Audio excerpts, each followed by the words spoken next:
사람이 육체적인 영양실조도 무섭지만 정서적으로나 영적으로, 정서적으로는 친밀한 사람의 사랑이 필요하고, 영적으로는 하나님의 사랑, 예수의 사랑, 성령님의 사랑, 신적인 사랑이 필요한데요, 대부분 여기에 영양실조가 있기 때문에 우리들의 문제가 생기는 겁니다. 제가 참새 얘기를 먼저 하려고 하는데요, 참철이라는 참새 이야기인데, 제 구리에 살고 있는 제 딸하고 사이하고 또 혜인이 지호가 사는 집에 어느 날 새끼 참새 한 마리가 뚝 떨어져 들어왔어요. 새를 주워서 새 집이 어디 있나 찾아도 알 수가 없고, 어미새를 기다려도 어미새가 안 오니까 불갑을 키웠는데, 이 새가 얼마나 지혜롭고 얕고 영악한지 사람을 참 잘 따라요. 나 그렇게 사람 잘 따르는 참새 처음 봤네요. 그래서 이제 인터넷을 보고 참새의 영양식을 만들어서 먹이는데 잘 받아 먹어요. 그래서 저희 집에도 참철이가 왔어요. 참철이 뭐냐면 김유철 집사의 셋째라고 해서 참철이라고 한 거예요. 잘 받아 먹고 잘 놀고, 나 사람을 이렇게 잘 따르는 새 처음 봤어요. 이쁘고 사랑스럽고 그러더라고요. 그리고서 이제 갔는데 자꾸 참철이가 생각이 나서 며칠 후에인가, 그러니까 아마 참철이가 우리 사인의 집에 들어온 지 열흘이 좀 지난 다음에 전화를 했더니 깜짝 놀랄 얘기를 하는 거예요. 집에 가서 이렇게 잠을 잘 자고 속삭이지도 않고, 그렇다고 사춘기처럼 반항도 하지 않고 주는 대로 잘 받아먹고 잠도 잘 자고 그렇게 잘 놀더래요. 그래서 참 신기한 새도 많다. 그러는데 하루는 참새 어미하고 참새 아비가 와서 참새가 떨어졌던 곳에 앉아서 짝짝짝짝짝 부르니까 이 참철이가 기가 쫑긋하더니 두리번 하더니 창문을 활짝 열으니까 참새 어미가 아비가 와서 막 나르면서 막 왔다 갔다 하니까 이 참철이가 세상에 그냥 탁 떠서 쫙 날아가면서 셋이 쫙 가는데, 뭐 섭섭하고 서운한 건 아닌데 우리 혜인이 지우는 울고 불고 뭐 그랬겠지요. 섭섭하니까. 근데 김유철 집사나 박민혜 집사는 굉장히 은혜와 감동을 받았대요. 야, 함부로 사람 보고 새대가리라고 하면 안 되겠다. 저 사람은 머리가 참새 대가리인가 봐. 그 말하면 안 되겠다. 사랑으로 맺어진 관계가 이렇게 무서운 거고, 이렇게 뒤돌아볼 것 없이 엄마 아빠의 소리에 가는 모습을 보면서 나는 하나님의 사랑에 얼마나 반응을 하고, 하나님의 부르심을 얼마나 반응하고, 하나님 나 사이에 얼마나 사랑의 관계가 맺어져 있나. 지금 우리가 이제 막 인간관계처럼 힘든 게 없어요. 그래서 어느 작가는 타인이 지옥이다. 그런데 그분이 잊어버린 게 있어요. 타인도 지옥이지만 나도 지옥이에요. 그래서 사람을 상대하는 직업이 대부분 힘들고 어렵고 심하면 골병까지 들거든요. 근데 우리가 고린도전서 13장 4절, 5절, 6절, 7절에 보면 15가지를 보면은 질려도 한참 질려요. 근데 이게 왜 그러냐면 먼저 하나님의 사랑을 알거나 누릴 때 달라요. 컬러가 하나님의 사랑의 컬러가 다르고 예수님의 사랑의 컬러가 다르고 성령님의 사랑의 컬러가 달라요. 그래서 성경에도 보면은 뭐 수십 군데가 넘지만 요한일서 4장 8절에 사랑하지 아니하는 자는 하나님을 알지 못한다는 거예요. 왜? 하나님을 알면 사랑을 누리게 돼 있고, 사랑을 누리면 사랑을 나누게 돼 있다. 왜냐하면 이는 하나님이 사랑이기 때문이다.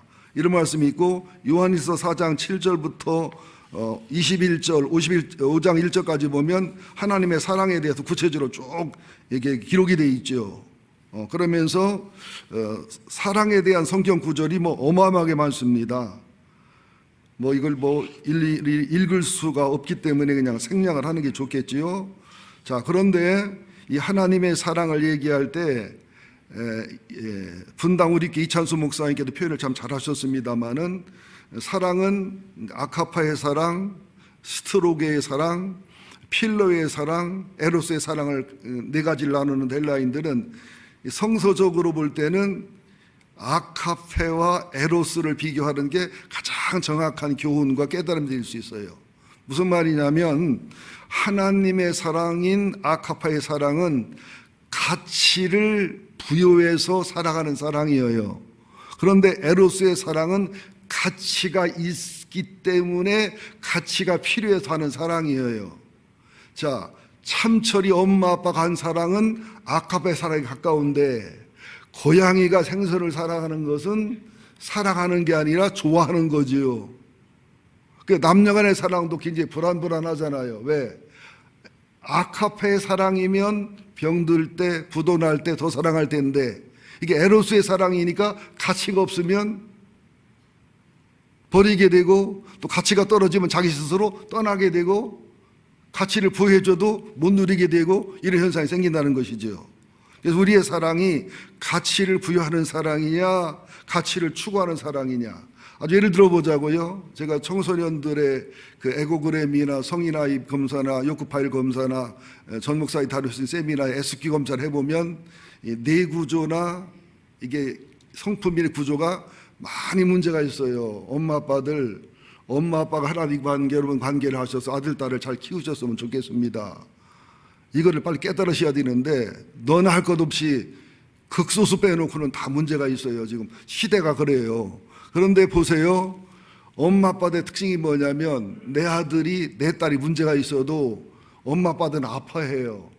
힘들어해요. 사랑하기 때문에. 그죠? 그리고 문제 있다고 해도 그래도 내 아들은 바탕은 좋은 아이예요. 나중에 좋아질 거예요. 희망을 버리지 않아요. 그래도 사랑을 놓지를 않아요. 이게 주님의 사랑, 하나님의 사랑임을 기억해야 됩니다. 그러시면서 시간이 많이 가기 때문에 13장 4절 5개를 먼저 말씀을 드리겠습니다. 시작. 사랑은 오래 참고.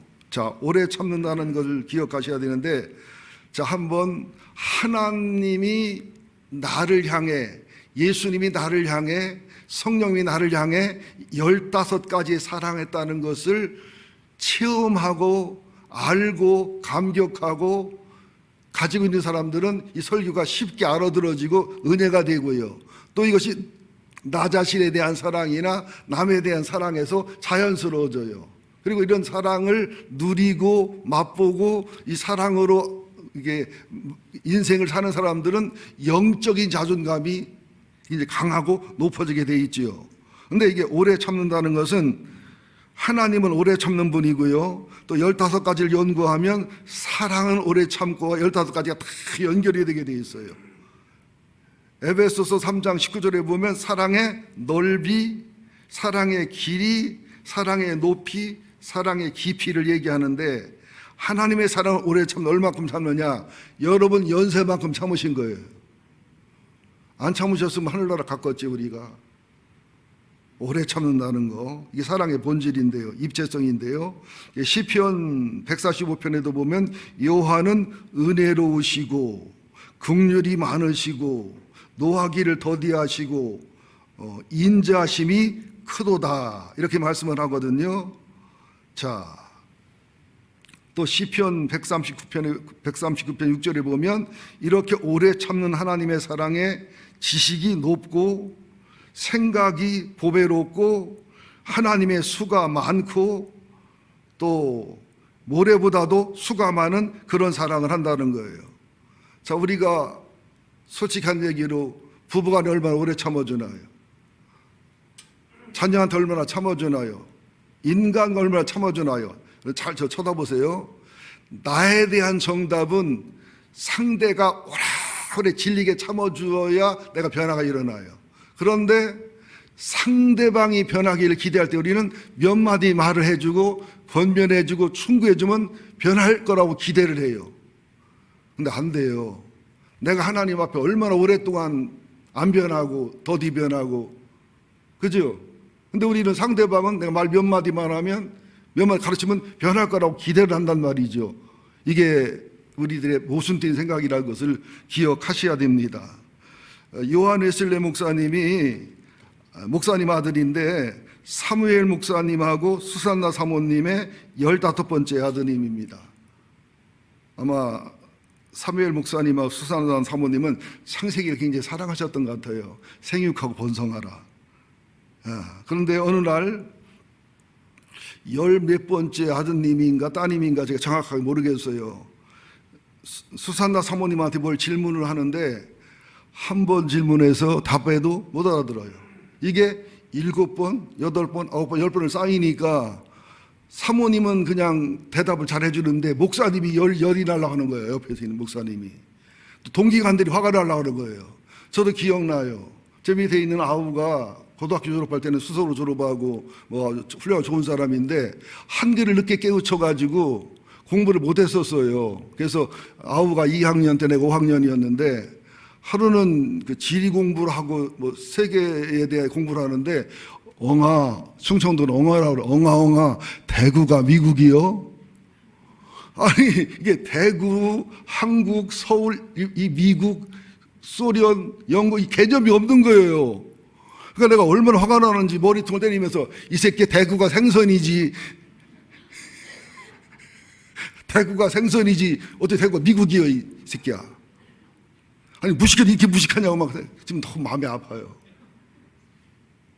그랬던 기억이 나는데, 근데 수산나 사모님이 17번째, 18번째, 19번째, 여러 애들 키워보지만 애들이 좀 크면은 왜?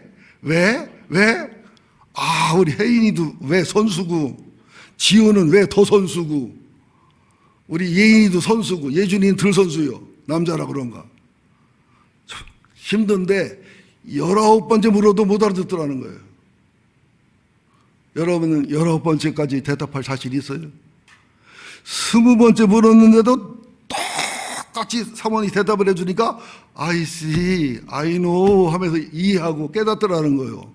그러니까 옆에 있던 목사님이 아이고, 내가 열나서 혼났다고 어떻게 참고 그 대답을 해줬냐고 했더니 수산나 사모님 대답이 여보 19번째 대답하고 화내면 20번째 설명할 기회도 없거니와 얘가 몰랐을까 안 익었어요. 하나님이 우리한테 20번만 대답하나요? 200번 대답하나요? 2000번 대답하나요? 여러분 몇 번째 고쳐요? 몇 번째 알아들어요? 그렇죠? 이게 오래 참는 사랑. 그러니까 내가 오래 참으려면 안 돼요. 우리는 속이 밴댕이 콧구멍하고 좀 닮아가지고 그 분노 조절 장애가 있어서 어려워요. 하나님이 오래 참는다는 것을 내가 체험해야 돼요. 15가지 하나님의 속성, 예수님의 속성이 내게 다 적용되고 내게 그런 사랑을 해서 그 사랑을 누리고 여기까지 왔다는 사실을 통감하고 절감할 때라야 내가 영적 자존감도 생기면서 누군가를 사랑할 수 있는 힘과 사랑의 흐름이 생긴다는 사실을 아셔서 사랑하려고 노력하지 말고 주님 사랑을 알게 해달라고 내 모든 소원 기도의 제목 예수를 알기 원하네, 예수를 닮기 원하네, 그런 구체적인 기도하시기를 예수 이름으로 축원드립니다. 자, 방송실 들을 청 한문을 좀 아까는 여기만 나오고 여기 안 나와서 자 보세요. 경청할 때 청이고요, 청취할 때 청인데 들을 청인데 가만히 보세요. 한문이 복잡해 보이지만 자 기자가 있죠. 기자. 기자가 뭔지 몰라요? 기자 밑에 왕변이 있죠. 왕자변이 있죠. 그죠? 무슨 말이에요?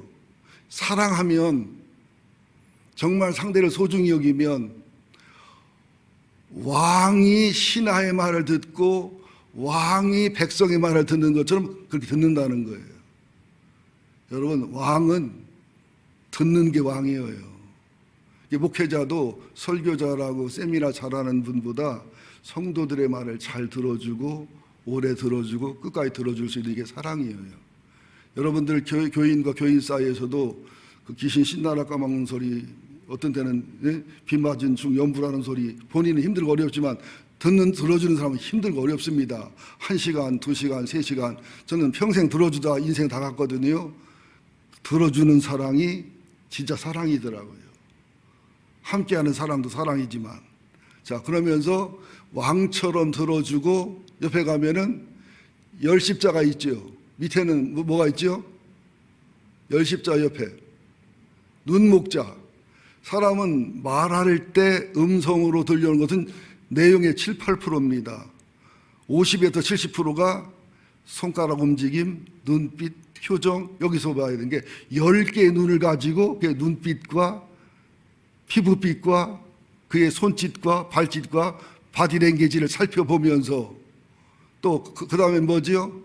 한일자에다가 마음심자, 그 사람하고 나하고 하나된 마음으로 듣는 것, 이게 사랑이에요. 마음이 청결한 게 뭐냐? 하나님하고 하나된 마음이 청결함이지 내가 내 깨끗해지기에 청결한 게 아니에요. 여러분, 남편의 사랑을 진하게 느낄 때가 언제입니까? 저렇게 왕이 듣듯이, 그죠? 나의 영혼육을 살펴가면서 나의 한마음이 돼 들어주고 울어줄 때 사랑을 느끼잖아요. 근데 이러면 남자들이 어떻게 해요? 건성으로 듣잖아요. 대강 듣잖아요. 시끄럽다고 그러잖아요. 이게 사랑입니다.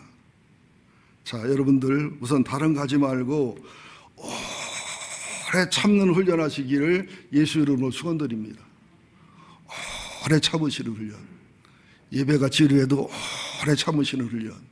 끝날 때 또 하면 신경질이 올라오고 막 올라와도 그래도 참는 훈련. 설교할 때 부대끼고 괴롭고 힘들고 막 답답하고 막 그래도 참는 훈련. 참고 견디시면 환난과 고난과 어려움의 때 다 그것이 영적으로 유익하고 실력이 되고 능력이 되는 줄로 믿습니다. 아멘은 참 잘하셨어요. 그 다음에 사랑을 오래 참고, 그다음에 사랑은 온유하며. 근데 이 온유를 제일 많이 성도들이 오해합니다. 온유한 게 여러분들 순하고 착하고 그냥 우유부단한 게 온유가 아니라, 온유는요 내적으로 강하고 내적으로 든든하고 주님의 은혜와 사랑이 가득하기 때문에 부드러울 수 있는 게 온유예요. 짖는 개가 물어요, 하는 개가 물어요. 예, 온유가 뭐라고요? 예유 내감. 그러니까 이 영혼에 성령으로 가득 차 있는, 주님 은혜로 가득 차 있는, 자존감 가득 차 있는, 그래서 부드러울 수 있는 게 온유다. 또 온유를 하는 것을 클래스 티웨타이 그러는데, 주로 영어 성경에는 카인드라는 말을 많이 써요. 친절한 건데요, 이 친절이 그냥 친절한 게 아니라 마태복음 11장에서 보면 28절 30절에 보면 예수님 그러잖아요. 나는 마음이 온유하고 겸손하니. 또 성령님만큼 겸손한 분이 없어요. 제가 체험한 바로는. 문을 두드리지 성령이 막 강제로 안 들어와요. 악령은 기회가 주어지고 영혼이 약하면 들어오지만 성령님은 허락하지 않으면 안 들어와요. 여러분, 부부싸움은 심하게 재질 때 성령 한쪽에서 찌그러져서 이러고 계시는 게 성령님이에요. 온유하셔요. 정말 부드러우시고요. 이걸 체험하고 나면요 놀랍니다. 세상에 하나님의 영이신 성령님이 이게 온유하다니, 내 눈치를 본다니, 내 소원을 보고 역사하신다니, 세상에 하나님이신 예수님이 사람이 돼서 그렇게 온유하고 겸손하고 부드러우신데 나는 왜 난리를 치냐고요. 어느 전도사님 간증인데, 그 전도사님이 머리를 이렇게 짧게 깎는 걸 좋아하셔서 나이가 30이 넘으셨는데 머리를 짧게 치고 철물점에 이제 시골에서 교회를 짓다가 갔어요. 그랬더니 주인이, 안수 집사님하고 집사님, 권사님이 갔는데 주인이 막 반말하는 거예요. 전사님한테. 뭐죠? 뭐 2kg? 2kg면 됐어? 3kg? 3kg 됐어? 그러니까 뭐 안수 집사님하고 권사님이 화가 나가지고, 이 사람이 당신 자식이요? 어디다 대고 반말이요? 그러니까 고등학생 아니에요? 우리 이게 전도사님이라고. 나는 머리 깎고 젊어서 고등학교 2학년인 줄 알았지요. 그러니까 전사님이 다 철물점에서 일 끝나고 나오면서 그러더랍니다. 왜 이렇게 온유하고 겸손하지 못하느냐고. 우리 대접받으려고 하냐고. 나는 기분만 좋던구먼. 30 넘은 나를 고의라고 보고 반말해 주니까. 물건 살 거 샀으면 되지. 그걸 화나고 속상할 일이냐고. 여러분, 우리가 온유해야 돼요. 영혼이 부실하다 보니까, 자존감으로 충만하지 못하다 보니까 범사에 발끈하고 분노하고 친절하지 못하잖아요. 그래서 어떤 상황, 어떠한 무례함, 어떤 못된 행동 속에서도 영혼이 든든하고 영혼이 요동받지 않고 친절하고 부드럽고 겸손하고 안정과 평강으로 상식과 예우를 다하는 모습을 온유하다 그런다는 것이지, 온유는 강한 사람이 하는 거예요. 약한 사람은 온유할 수가 없어요. 그리고 자기의 연약함과 부족함을 내놓는 사람은 푼수 같지만 영혼이 강한 사람이에요. 자기 약점 내놓는 걸 싫어하고 비밀 내놓는 걸 싫어하고 부족한 거 내놓는 걸 극도로 어려운 것은 영혼이 연약하고 영혼이 부실한 겁니다. 이 말 믿으시기를 예수 이름으로 축원드립니다. 자, 굉장히 중요한 부분입니다. 또 사랑은 시기하지 않는다는 말을 명심하셔야 돼요. 우리들 속에 시기심이 올라오면 미움보다도 더 심한 죄를 짓게 됩니다. 시기심이 올라오게 되면 그 사람이 받은 복을 나는 받을 수 없는 그릇이라는 것을 하나님 앞에 증명하고 증거하는 게 돼요. 그때 상대가 잘 되고 정말로 복을 누릴 때 기뻐하고 즐거워할 수 있으면 그 사람이 받은 복이나 그 사람이 받은 거룩한 은혜를 누릴 수 있는 자격이 내가 갖춰졌다는 의미예요. 이 말을 믿으시기 바랍니다. 근데 여러분들 솔직히 말하세요. 친한 친구가 힘들고 어려운 일 당했을 때는 긍휼과 동정은 할만해요. 그죠? 그거 훌륭한 일이지만, 근데 친한 친구나 가까운 사람이 갑자기 200억 로또 복권 됐다고 하면 기뻐져요? 쓴웃음 져줘요? 더럽지요. 그러니까 진짜 사랑은 힘들고 어려울 때 도와주고 구제하고 섬기는 것도 사랑이지만 그것은 작은 사랑에 속한다는 거예요. 그러니까 잘 되고 훌륭하고 내가 상상도 못하는 큰 것이 됐을 때 기뻐하고 즐거워하고 행복할 수 있을 때 나는 그런 복을 받을 수 있는 그릇으로 성장하고 있다는 거예요. 간혹 보면 적은 교회 목사님들이 밑도 끝도 없이 그냥 큰 교회, 그죠? 큰 교회로 다 나쁜 건 아닌데 건실한 교회를 비난만 하고 비판만 하는 분이 있으면 그 분은 평생 그걸 못 벗어나더라고요. 여러분 자신을 위해서, 그죠? 여러분의 거룩한 복과 은혜를 위해서 축복해 주시고 칭찬해 주시고 기뻐하시기를 예수 이름으로 축원드립니다. 다윗이 국가적 영웅이 됐을 때, 여러분 성경을 잘 아시니까 국가적 영웅이 됐을 때, 골리앗을 죽였을 때 사울 왕이 시기하고 질투해야 돼요. 다음 왕이 될 왕세자인 요나단이 시기하고 질투하고 경계를 해야 돼요. 누가? 박병문 집사님 묵상하는 거죠. 누가 경계를 해야 돼요. 다윗이 국가적 영웅이 됐을 때 사울 왕이 시기하고 질투해야 돼요. 요나단이 시기하고 질투하고 경계를 해야 돼요. 우리 상식으로 보면 사울이요 요나단이요? 말하시는 거죠. 안 들려서. 요나단, 그래 요나단. 자, 사울은 이미 왕이에요. 다윗이 한번 영웅이 돼도 뭐 왕권에 문제가 없어요. 그리고 또 사위까지 됐잖아요. 그런데 사울이 난리를 치잖아. 왜? 영혼이 연약하니까, 영혼이 병들었으니까. 근데 오히려 경쟁 상대자인, 그죠? 굉장히 공포의 대상인 국가 영웅인 요나단을, 다윗을 요나단은 생명처럼 사랑한다는 거죠. 이게 큰 그릇이라는 거지. 여러분 이거 쉽지 않습니다. 말을 이렇게 해서 그렇지요. 친한 친구가 옆에서 목회하는데 이렇게 교회가 막 부흥되면요 은근히 경계심이 생기고요. 시험 들어서 막 교회가 흔들흔들하면요 또꿈이라도 떨어지려나 기대심이 은근히 생기는 게 사람의 마음이요.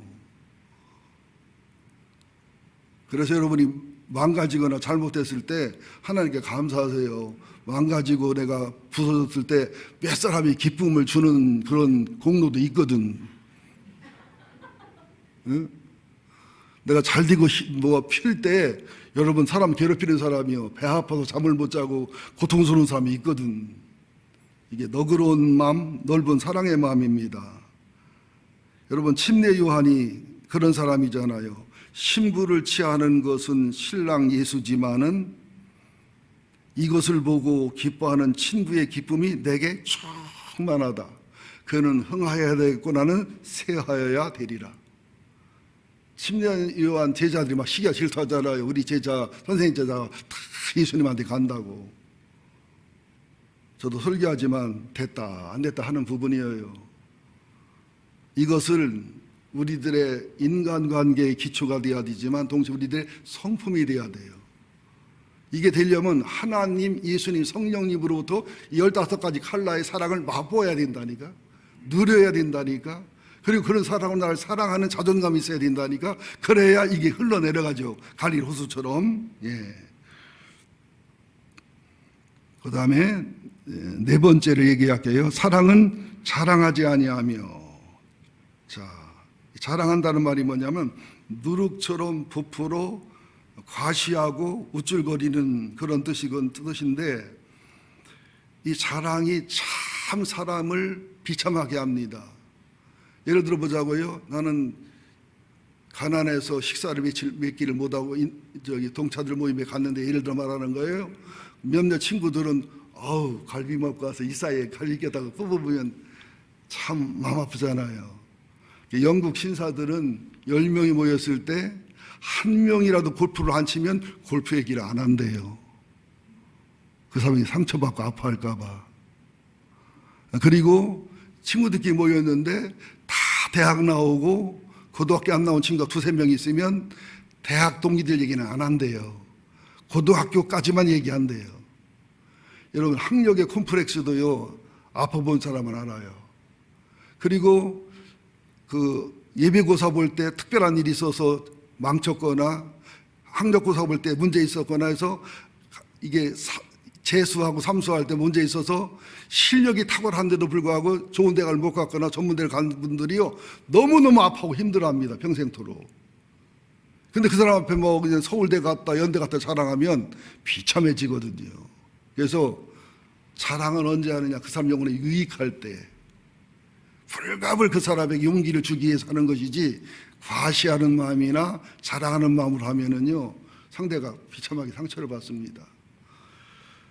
저도 돌이켜보면 참 그런 잘못을 많이 했던 것 같아요.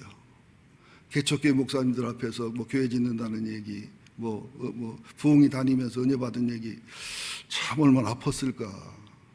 저희 교회가 준경대 할 때 교회 지려고 땅 팔고 뭐 하다가 이게 잘못돼가지고 땅 다 없어지고 사택도 없어진 저랑 동갑 먹은 참 훌륭한 목사님이 들어오지도 않고 그냥 차에서 교회 쳐다보면서 눈물 짓다 가신 분을 봤어요.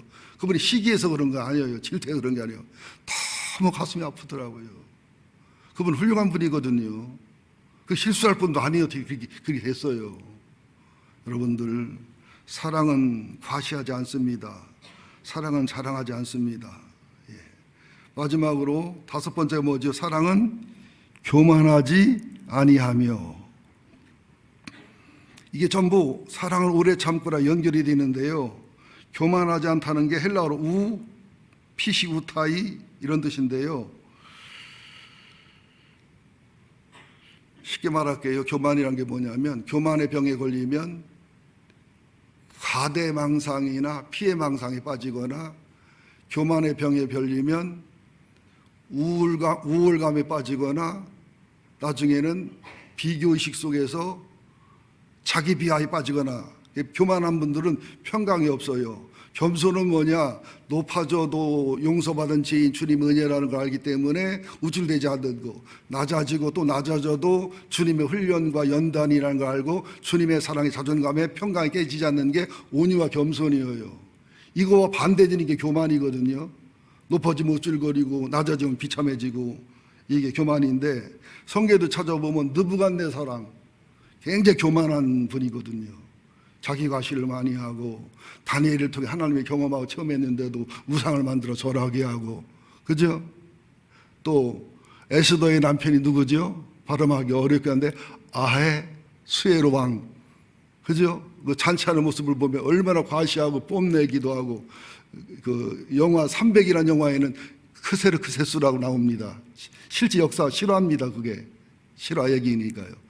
우리들도 가만히 돌이켜보면 적당한 차를 타도 되는데, 내 마음속에 과시하는 마음이 있으면 좀 오버해서 타게 되는, 또 옷도 그냥 적당한 옷을 입으면 되는데 왠지 그런 옷을 입으면 가면은 레벨이 떨어질 것 같은, 여러분들 동창회 갈 때 옷 무리해서 입고 가지요. 무리해서 입고 갔다 와서도 신랑한테 감사하다고 그래요. 신랑을 복고돼요. 거의 신랑에게 푸념이 나옵니다. 누구는 학교 다닐 때 병신 같았는데 못하고 왔더라. 누구는 그거 참 사람도 아니었는데 시집살가 뭐 했더라. 나만 제일 초라하고 비참하더라. 누구는 야래 어떤 년은까지 왕 진주 목걸이를 하고 왔더라. 동기 모임에 내보내면 안 돼, 여자들. 그래서 바람둥난데, 특히 초등학교 모임은 더 바람둥난다는데 통계자를 뽑아보니까 이게 우리 속에 과시하려는 마음이 이게 엄청나게 유지비가 많이 들어요. 과시가 2% 제품이 좋은데 가격은 3배, 4배요. 그리워 안 그리워? 특별히 화장품 비싸게 쓰는 여자들은 회개할지어다. 화장품을 뒷조사하니까 비싸나 싸나 거의 차이가 없대요. 그리고 특히 넥타이, 나도 넥타이를 다 선물 받았는데 너무 비싼 넥타이 사오면 내 넥타이를 목을 졸릴 테니까 넥타이가 이게 마질이 엄청나게 많습니다. 이건 너무 비싼 게 넥타이가 그냥 적당한 선에 사와도 돼요. 비싼 거 사오면 고맙긴 하지요. 근데 너무 아까워요. 저는 옷도 파크랜드를 좋아해요. 아이고 나도 수준은 로가디 쓰고 이태리째 입고 싶지요. 근데 내 수준에 맞는다는 얘기예요. 그리고 또 파크랜드 가서 한 레벨 올리면 뭔가 또 다른 힘이 있는데 그건 입으면은 로가디스나 캠브리지나 그 수준 되면서 가격은 저렴하고. 별 얘기를 다 하네요. 그래서 고린도전서 13장 4절에서 5가지의 사랑을 유진 피터슨의 메시지란 성경을 통해서 한번 찾아보니까 사랑은 오래 참고는 사랑은 절대로 포기하지 않습니다. 이런 뜻이에요. 또 사랑은 온유하며가 사랑은 자기보다 다른 사람에게 더 마음을 씁니다. 부드러운 배려라는 거지요. 또 사랑은 자랑하지 아니하며 사랑은 시기하지 아니하며가 사랑은 자기가 갖지 못한 것을 바라지 않습니다. 또 사랑은 자랑하지 아니하며 사랑은 뽐내지 않습니다. 사랑은 교만하지 아니하며 사랑은 자만하지 않습니다. 이런 뜻이거든요. 그래서 부유한 분들을, 교만한 분들 보세요. 운전기사들을 참 사람 취급도 안 하잖아요. 그리고 이게 다 그런 건 아닌데 이게 그 재벌 중에서 교육 잘못 받은 재벌 2세, 3세들은요 사람이 아니고 괴물이에요, 괴물. 여러분들 재산 물려주고 괴물 만들지 말고 교회도 헌금하고 사람 만드시기를 예수 이름으로 축원드립니다. 아멘 하는 분은 물려줄 재산이 없는 분들이요. 물려줄 재산이 있는 분들은 아멘을 안 해. 아니, 내가 벌어서 자수성가한 분들은 괴물이 안 됩니다. 근데 내가 벌지도 않았는데 부모에게 받은 사람들은 괴물 안 되기가 거의 어렵습니다. 솔로몬 괴물 되는 거 보세요. 그 지혜로운 솔로몬이. 육신적인 사랑은 결코 사랑이 아닙니다, 여러분들. 조금만 더 하고 마무리할게요. 고린도전서 13장 5절 6절인데 5절 조금 하다가 아마 지난번도 마무리했습니다. 9시 예배도. 자, 5절 시작. 사랑은 무례히 행하지 아니하며. 자, 우리가 무례하지 않다는 것은 우리 한국교회 성도들은 유교적인 개념이 있죠. 인사를 바르게 한다라든지 부드럽게 대한다라든지 예의 바르다. 그러면 무례하지면 안 되지요. 예의를 갖춰야 되는데 이거를 원어로 보니까 우쿠 아스케 오메이. 무슨 뜻이냐면 제일 먼저 자신의 문화에다가 상대방 문화를 억지로 짜맞추지 않는다, 이런 뜻이 포함이 되어 있어요. 영국의 빅토리아 여왕인지 엘리베스 여왕인지 기억이 안 나는데 여왕이 잔치를 베풀어서 자기들 지배하는 그 아프리카 그 가나안 나라 사람들을 다 이제 만찬에 초대했는데 이제 손 닦는 물, 마시는 물, 포크도 뭐 오른쪽부터 먹고 왼쪽도 먹고 모르잖아. 이 사람들 손으로 먹던 사람들인데. 그런데 어떤 그 아프리카 추장 하나가 손 닦는 물을 마시더라는 거예요. 옆에 시중 들던 사람이 놀래 자빠질 거 아니겠어요? 손 닦는 물을 마시니까. 근데 영국왕이 같이 마시더라는 거예요. 이게 바로 무례히 행치 않는다는 거지. 어떤 그 시골서 살던 집사님은 얘기하는데 옛날에 양변기 없을 때 서울 왔는데 양변기가 있으니까 양변기 옆에 또 씻는 물이 있으니까 뭔지 알지? 양변기 옆에 또 하나 있잖아요. 거기다가 수박하고 참외를 담궈놨대요. 그리고 대변을 보고 소변을 볼 때 양변기에서 앉아서 본 게 양변기에 올라가서 푸세식처럼 그러다 떨어져서 죽을 뻔했다고 그러더라고요. 이게 문화의 격차를 내게 맞추지 않고 상대방에 맞춰주는 거. 그 다음에는 무례히 행치 않는 게 나 자신의 패러다임, 틀, 나의 가치관, 나의 삶의 방식, 나의 프레임에다가 강제로 맞추지 않는 거가 무례하지 않은 거예요. 미국에 가면 미국의 문화가 있잖아요. 힘들어요. 또 외국 사람 한국에 오면 문화가 있잖아요. 힘들어요. 뭐 이런 예화들 나오면 한도 끝도 없지요. 그 다음에는 이제 부부간에 많이 싸우는 건데 나의 기질에다가 상대방의 기질을 억지로 틀어맞추지 않는 게 무례하지 않은 거예요. 물론 유교적인 무례하지 않음도 무례하지 않는 거지만 그건 아무것도 아니에요. 오히려 우리 부부도 많이 싸우는데 집사람이 나보고 마음껏 얘기하라고 이제 11시 때 나가줬네. 이번에 제가 이게 하지정맥류가 심해서 통증이 심하니까 지금도 제가 이게 압박 밴드를 하고 하거든요. 오전 9시 때는 독일제 압박 스타킹을 신고서 진통제 먹고 하고 그러거든요. 근데 아내가 얼마나 힘들고 어렵겠어요. 뭐 아내가 100번 옳고 아내 보고 뭐라고 하면 내가 나쁜 놈이지요. 그지만 나쁜 놈이지만 나쁜 놈도 할 말은 있거든요. 근데 나보고 하는 소리가 당신이 용감하다고 그냥 덜썩 가서 허리 수술도 하고. 근데 살짝 화가 치밀어 오르는 거야. 덜썩이라고 그러니까. 얼마나 아프고 몇 년을 힘들어서 병원에 의사가 울더라니까 어떻게 참고 견뎠냐고. 그런데 나보고 덜썩했대. 그 수술하기 전에 의사를 9명 만났어요. 제가 9명. 여러분 허리 수술하기 전에 9명 의사 만난 사람 손 들어봐. 신중에 신중을 기하고 다 계산을 했는데 덜썩했다는 거예요. 당신 용감하다고 어떻게 또 하지정맥류 알아가지고 또 덜썩 수술한다고 그러냐고. 내가 덜썩했겠어요. 근데 그건 또 아무것도 아니요. 지나서 집사람이 피해 줬어요. 머리띠 끄드려서 다음 주일날 머리가 줄었으면 그런 줄 아시면. 검사하는데 얼마나 고통스러운지 몰라. 이제 전에 밴드를 안 하고서 이게 맨몸으로는 3분, 5분을 못 서 있거든, 아파서. 근데 한 20분, 30분을 검사하는데 맨 다리로 올라가서 이쪽으로 힘주면서 여기 다리 정맥류를 검사하는 거예요. 또 이쪽으로 힘주면서 하는데 지금도 아파요. 응치니 막 다리니 아파 죽겠어서 막 검사했는데 100% 하지정맥류가 나왔어요. 선생님 앞에 가서 대화하니까 집사람 보호자로 앉아 있는데 뭐라 하는 줄 알아요? 우리 목사님한테 우리 남편은요 하루에 10분도 운동 안 해요. 24시간 누워 있어요. 내가 24시간 누워 있으면 설교 준비를 하루에 5시간, 10시간씩 하는데 언제 설교 준비를 하고 있어요? 이게 이제 운동 안 한다 그 소리지요. 시집 갔더니 평생 시집 갈 때 누워 있더라고요. 의사가 저 쳐다보더니 나 못하란 얘기, 수술하란 얘기, 말란 얘기요. 난 아내 답답함 이해하고 그럴만도 해요. 내가 워낙 숨쉬기 운동하고 새마을 운동밖에 안 하니까 나도 문제가 있죠. 아파도 해야 되는데 의지가 약하기도 하고. 화가 나서 회사라고 나오면서 여보 의사 뵙고 그렇게 얘기했어야 됐어? 그랬더니 내가 뭐 틀린 말 했어요? 그럼 내가 뭐가 돼 의사 앞에서. 근데 너 아파서 힘들어서 온 거야 여보. 항상 안 아파봐서 그러면 안 되지.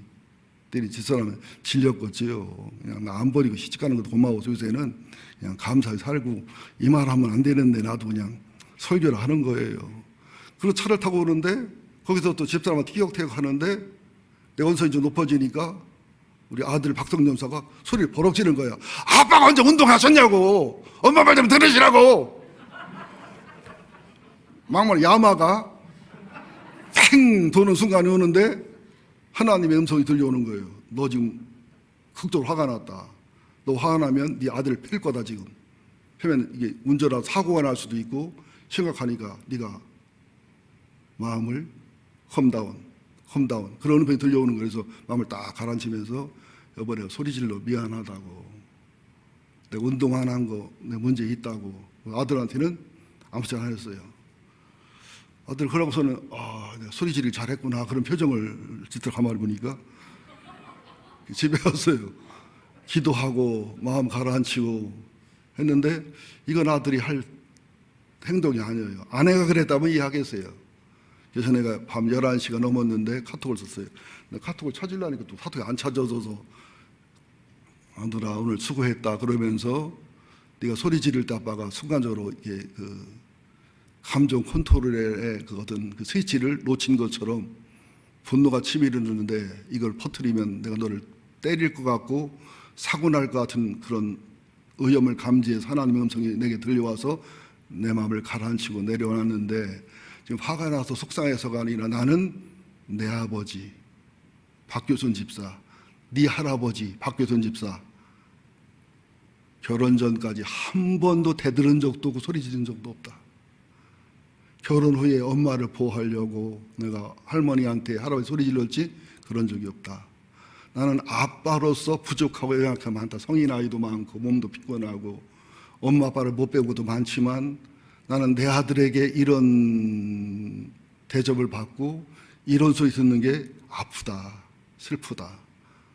다시는 이렇게 안 했으면 좋겠고 마지막 경고고 부탁이니까 들어줘라. 계속 이런 행동을 하면 아빠도 어떻게 행동할지 모르겠으니까 내가 힘들고 어려웠고 지금 일생일대 최고 괴로운 시절을 보내고 있다. 그랬더니 답장이 왔는데 아빠 죄송합니다. 이러다가 나중에 가서는 나도 속이 터져서 그랬고 어쩌고 하면서 아빠가 그럼 나도 아버지 상대 안 하면 되지요 뭐 이렇게 했어요. 그래서 그래라 너 손해지 나 손해 건냐 이 새끼야. 그래서 좀 있다가 또 카톡이 온 거예요. 아빠 내가 실수했네요. 아마 지 아내랑 대화하면서 뒤집 깨졌네비요. 그러는 게 아니라고. 아빠 저녁에 찾아뵐게요. 이제 속주마 아빠 같으면 끝났어. 호적 파 이럴 텐데 와라. 그래서 와서 아빠 얼마나 힘든지 아빠 힘든 거 얘기하세요. 쭉 얘기했더니 눈물이 글썽이면서 거기까지 힘든 줄 몰랐다고 상상도 못했다고 그러면서 죄송하다고 미안하다고 난 아빠를 존경하고 사랑하는 아빠는 아빠를 자꾸 무시한다 느끼는 것 같아서 멸시한다 느끼는 것 같아서 마음이 아프다. 우리는 그런 적 한 번도 없다. 아빠가 내 늘 모델이고 아빠를 존경하고 아빠의 고통고난을 잘한다. 그래서 잘 알면 그렇게 소리가 안 나와 이 새끼야. 뭘 잘 알면 잘 알아. 대화 잘 마치고 했어요. 그리고 나서 또 아빠가 마음이 풀리니까 또 아이패드도 사주고 뭐 모질라다니까 뭐 송금도 해주고 그냥 애비 사랑이 흘러 넘치는. 사랑은 무례한 게 아니에요. 저는 결혼 전에 그렇게 힘들게 하는 어머니 아버지에게 한 번도 대들은 적이 없어요. 한 번도 소리 지른 적 없어요. 충청도보다 앙삭이라 앙삭 해본 적이 없어요. 결혼 후에는 왜 했느냐? 아내를 보호하려니까. 아내를 지켜줘야 되니까. 근데 그다음부터는 태도가 좀 달라지긴 하던데 약간 엄하게 키워야지. 우리 가정은 민주주의가 되다 보니까 무례한 걸 모르고요. 현대 젊은이들이 무례하면서 무례한 걸 몰라요. 그리고 뭐 우리에게는 굉장히 훌륭하고 인품이 좋은 분들이 대부분입니다만은 엄마 아빠들이 받는 상처가 뭐냐면 가끔 들어지요. 아유 엄마는 무식해서. 그게 최고 상처받는 말이래요. 그 다음에는 뭔 말하냐면 왜 낳냐고 나를. 세 번째는 왜 나를 이렇게 낳냐고. 나 왜 이렇게 키웠냐고. 그러면 그 새끼는 그런 새끼를 또 낳습니다. 미국의 유명한 목사님 하신 말씀이에요. 왜 손자 손녀를 주느냐. 힘들고 고통스럽고 괴롭게 하고 무리한 아들 딸을 패 죽이지 않은 은혜로 손자 손녀를 주신다. 아멘. 그리고 대화에서 풀고 하긴 했습니다마는 사랑은 어떻게 하는 거라고요? 무례히 행치 않는 것이다. 바리새인 시몬이 예수님을 청했습니다. 청했으면 최소한 발 씻을 물, 그죠? 손 씻을 물, 감람리는 버줘야 돼요. 상식인데 아무것도 안 해요. 얼마나 무례한 거예요. 막달라 마리아는 어떻게 해요? 나드 한 근을 붓잖아요. 여러분, 하나님 앞에 얼마나 무례했는지 한번 생각해 보셔야 돼요. 우리가 예배드리는 태도 얼마나 무례했고, 헌금하는 태도 얼마나 무례했고, 우리가 직분자로서 포지션 의치에서 얼마나 무례했고, 무례함의 극치는 뭐냐? 가끔 중직자나 목자나 재직 중에서 주일날 빠지면 카톡 할 수 있잖아요. 카톡 하나 할 수 있잖아요. 아니면 행정 목사님한테, 아니면 목자를 통해서 사무실에 연락이 와야 되는데 그냥 개념 없이 그냥 빠질 때 참 상식 없고 무례하다. 그래서 교회 속에 알게 모르게 우리가 인격도 좋고 됨됨이가 좋고 의인의 반열에 서거나 복받을 사람들이 많긴 한데 우리가 무례해요. 알게 모르게 개념이 없어요. 이것은 하나님을 슬프게 합니다. 부모들이 말은 안 해도 자식이 무례 때문에 얼마나 가슴이 아픈지 몰라요. 저도 여러분을 무례하게 하고 무례한 설교를 해서 사랑하면서도 무례하게 해서 아프고 슬프게 하고 지치게 하고 떠나게도 하고 저도 회개할 게 많아요. 근데 여러분들이 앞에서 뒤에서 속으로 들려오는 무례의 소리에 어마어마하게 아프고 힘들다는 것도 아셔서 사랑은 무례하지 않는 거예요. 사랑은 온유한 거예요. 그래서 제가 온유하려고 애쓰고 노력하잖아요. 그 다음에 이제 하나만 더 하고 마무리하겠습니다. 사랑은 무례 행치 아니하고, 그 다음에 사랑은 자기의 유익을 구하지 않고, 이 유익을 구하지 않는다는 것을 원어로 보니까 우제타이라 해야 우테스인데 내가 먼저야 하지 않는다는 거예요. 그러니까 사랑은 하나님 먼저, 약자 먼저, 너 먼저라는 거예요. 그래서 그 다윗 왕의 생애를 보면 언제고 하나님 먼저, 부하들 먼저, 친구들 먼저였어요. 그죠? 사울 왕을 보면 언제나 하나님보다 내가 먼저, 친구들이나 부하보다 내가 먼저. 어마어마한 이기주의고 개인주의였지요. 근데 다윗은 이타와 박애와 하나님의 사랑의 흐름이 있었어요. 이게 바로 사랑이라는 거예요. 여러분 아들, 딸이 키워보면 사탕 주고 뭐 할 때 서로 노려봐요, 안 노려봐요? 어떤 게 큰가 하고서.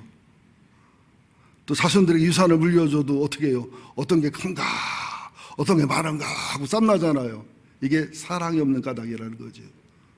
그래서 내가 아는 후배 목사님 하나는 아버지 어마어마한 부자인데 동기들끼리 다 싸우는 이 목사님 안 싸워요. 왜? 항상 제일 작은 쪽을 선택하는 거예요.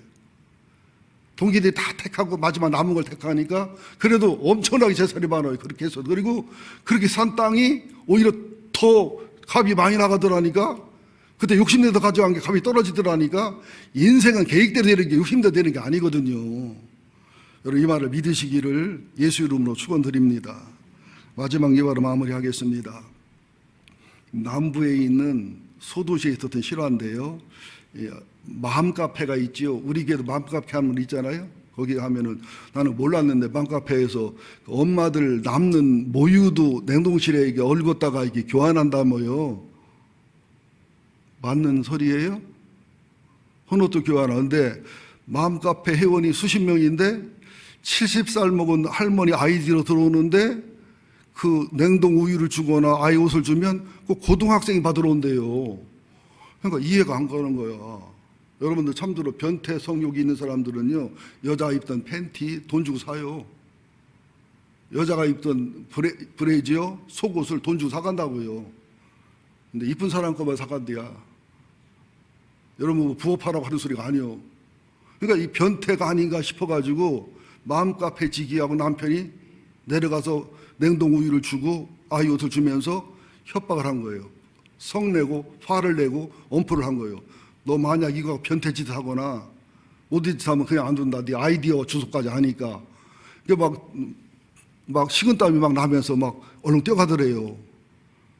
그런데 뛰어가는 사이에 무슨 실내와 주머니하고 무슨 어린이집 뭐 분표가 떨어지는데 황보라라고 하는 그 애들 신발 주머니하고 명찰이 떨어지더래요. 뭔가 주소 서 있는데 가만히 보니까 어린이집 이름도 있더래요. 이튿날 남편하고 찾아가 보니까 아파트에 있는 10명에서 15명 모이는 작은 어린이집인데 황보라가 거기를 다니더래요. 그래서 그 남편하고 아내가 알아보니까 아이고 우리 보라 아빠 대단해요. 그래서 뭐요? 그랬더니 보라 아빠가 미혼부예요. 고1 때 여자친구랑 사귀다가 실수해서 임신했는데 여자친구가 애를 낳고서 네 애니까 키우라고 아빠한테 주고서 가버린 거예요. 근데 부모님이 안 계셔요. 교통사고 들어가시고 70이나 80대 된 할머니를 모시고 사는데 할머니가 폐지 죽고 살다가 또 병들어 누우신 거예요. 그러니까 이 고등학생이 학교 다녀야 돼요. 시간 나면 알바해야 돼요. 그죠? 그러니까 엄마 모유가 좋다는 걸 알았으니까 분유보다 분유살 돈도 없고 맘카페를 공짜로 주니까 그걸 시간 나면 받아다가 옷도 받아다가 너무 힘들어 이럴 때는 예쁜 옷은 추려서 몇 개 팔아먹기도 하고. 근데 그 내용을 모르는 맘카페 회원들은 요주인물이잖아요. 요주인물. 탈퇴시키자, 제명하자, 법적 조치하자 막 분노가 막 일고 막 엄청나게 여론이 나빴던 거예요. 그리고 보니까 황보라가 거기를 다니는 어린아이고 황보라를 불러서 보니까 애가 눈이 따구거하게 너무 이쁘고 사랑스럽더래요. 애도 참 잘 컸더래요. 좀 이따 보니까 허겁지겁 알바를 마치고서 그 고등학교 다니는 아빠가 와서 끌어안고 애가 막 화나 웃고 그러는데 이제 그 카페지기 부인하고 남편은 놀라지 않겠어요? 그때 자초지종을 얘기하는데 너무너무 슬픈 얘기가 많고 너무너무 가슴 아픈 얘기가 많아서 자기들 입장에도 판단했던 거, 자기들 입장에서 분노했던 게 부끄럽더래요. 그러면서 막 몸을 그냥 부들부들 떨며 울더라는 거예요, 고등학생이. 그때부터 이 마음카페 회원들이 이것을 십시일반 도끼로 해가지고 운동해가지고 저 고등학생인 학비, 아이 생활비, 그리고 또 옷 한 50명의 회원이 하면 충분하잖아요. 또 얼마나 성실한지 고등학교 졸업한 후에는 좋은 회사에 취업도 하기도 하고 그러면서 첫 월급 탄 날 10분의 1인가를 가져왔더니 맘카페에 이거로 나아가는 비탄 사람 도와라. 얼마 안 되는 돈이지만 나도 평생 은혜를 갚으며 살겠다. 여러분 사랑은 내 유익과 내 입장을 앞세우는 게 아니더라고요. 사랑은 일단 성내고 분노하는 게 아니더라고요. 알고 보면 기가 막힌 사이 너무 많아요. 알고 보면 불쌍한 사이 너무 많아. 우리는 내 입장에서, 내 틀에서, 내 수준에서 얼마나 사랑할 사람을 정죄하고 불쌍히 여길 사람을 괴롭히고 아프게 하는지 몰라요. 저도 하나님 앞에 얼마나 회개할 일이 많은지 몰라요. 하나님을 너무 슬프게 하고 주님을 슬프게 성령을 근심되게 하고 주님이 사랑하고 아끼는 영혼들을 상처받게 하고 때로는 떠나게도 하고 지치게도 하고 분노하게도 하고. 여러분 제가 다리가 아파 무릎을 못 꿇어요. 여러분 용서를 빕니다. 우리 사랑으로 살아갑시다. 예? 지금까지 한 것만 4절 5절까지만 한번 함께 말씀을 기억하면서 따라합시다. 4절부터 사랑은 시작. 사랑은 오래 참고 사랑은 온유하고 시기하지 아니하며 사랑은 자랑하지 아니하며 사랑은 교만하지 아니하며 사랑은 무례히 행하지 아니하며 사랑은 자기의 이익을 구하지 아니하며 사랑은 성내지 아니하며 사랑은 악한 것을 생각지 아니하며. 이게 이론이 아니라 설교가 아니라 인품과 성품과 삶의 방식이 되시기를 예수 이름으로 축원드립니다. 기도합니다. 사랑, 숱한 사랑을 얘기하지만 에로스적인 가치만을 추구하는 사랑이 대부분이라 우리는 애롭습니다. 실패하면 갈 곳이 없고 죽음까지도 선택하는 경우가 많습니다. 하나님의 사랑, 아카페의 사랑, 부여하는 사랑, 가치를 부여해서 사랑하는 사랑을 할 수 있는 힘을 우리에게 허락하여 주옵소서. 하나님은 사랑입니다. 예수도 사랑입니다. 성령도 사랑입니다.